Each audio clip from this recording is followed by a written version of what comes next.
Prying Eyes by Mack D. Chapter 1. Getting to Know Yourself. In those moments that you are at your most alone, do you ever feel like you're being watched?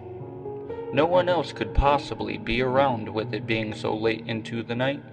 You sit there slightly, looking over your shoulder, expecting to see someone standing over you.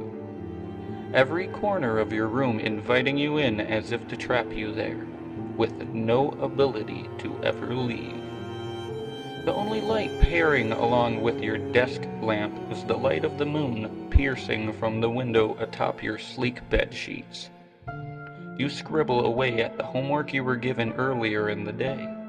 As you fill in your captivating opinion of your report on the settling of America, you stop with the feeling yet again that you were being watched. You usually are a good judge of a person's presence, even if they were to say, "Be down the hall 10 feet in distance." Still, you feel if you were to let your guard down for too long, you would be taken from your seat. Opening the top drawer on the left side of your desk, you fumble around to find an old comfort in the form of an uncomfortable nature. You never really could pronounce the label, yet the long name made you feel ill in the thought of it. Dideracine. Who names these things? In these moments, your doctor said to take the pills, says it's all in your head, that it can be difficult to pry and separate the fictitious mind from reality. Easy for him to say. He's never had to worry about safety from atop some high-up loft somewhere, eating his fortune off your golden platter of suffering. You shake the bottle, revealing 2 blue tabs, long with the imprint DI5. You hork them down, quickly grabbing your glass of juice you had set out for your studying prior.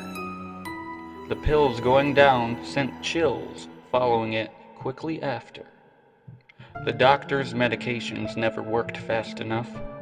You fumbled again in your drawer you had took your meds from.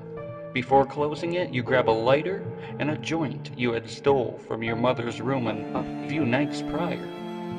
The first inhale as you light it flickers the spark in your eye's vision. As you gently cough, you feel a haze set in as the eyes of the world fade. You are soon able to get back to your report, finishing it just before the last breath of smoke flows from your fingertips.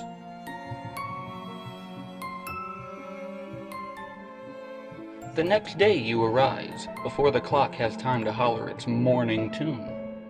Smacking the alarm so not to go off, you stretch, leaving your bed tottering yourself toward the hallway. A family photo hangs on the main wall just for you to gaze at as you pass by. A man and a woman stand together behind a child. The child was smiling, ever so content and bewildered with happiness. That child was you. Whatever happened to that little kid filled with so much potential, so much joy? You notice a pair of shoes scattered at the base of the partially opened door on the way to the kitchen.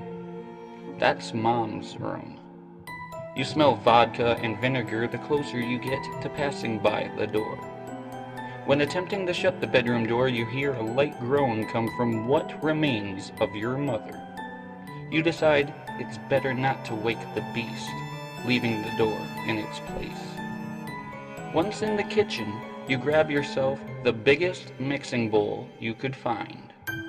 You set the bowl on the counter shortly before tossing a soup spoon into it. There wasn't much for choice. Not that you grew up poor. Your mother just seemed to stop caring along the way. You grabbed the box of bran flakes that sat in the back cupboard along with the banana. After pouring the entire box of cereal into the bowl, you then violently peel the banana. Proceeding as if to take bites of the banana, you then had also proceeded to plop each bite of the fruit into your bowl of cereal. Others, like your mother, would not find this amusing.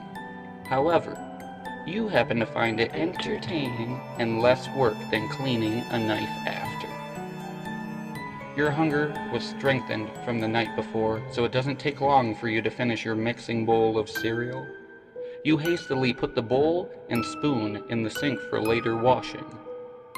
When you feel uneasy, someone is watching you from inside the house, and it wasn't Mom. No way she'd be awake before you'd even get a chance to leave for school. Searching the house, you find nothing. Not a soul to mention. That is, with the exception of your dead-to-the-world mother. You decide to get dressed. After rummaging through the good old safety drawer for your daily reality regimen, you decided it was time to head out. You would just shower after school. Especially since the meds always seemed to give you the sweats, even when the chills had started setting in. Making your way through the garage, you grab your bike. You wheel it out as you proceed to hop onto its seat. You cut left. Yellow and orange leaves float downward, falling to the ground, ready to crunch under your wore-away treaded tires. This bike sure has seen a lot of miles. You remember the rides your dad and you shared during the past fall seasons like this.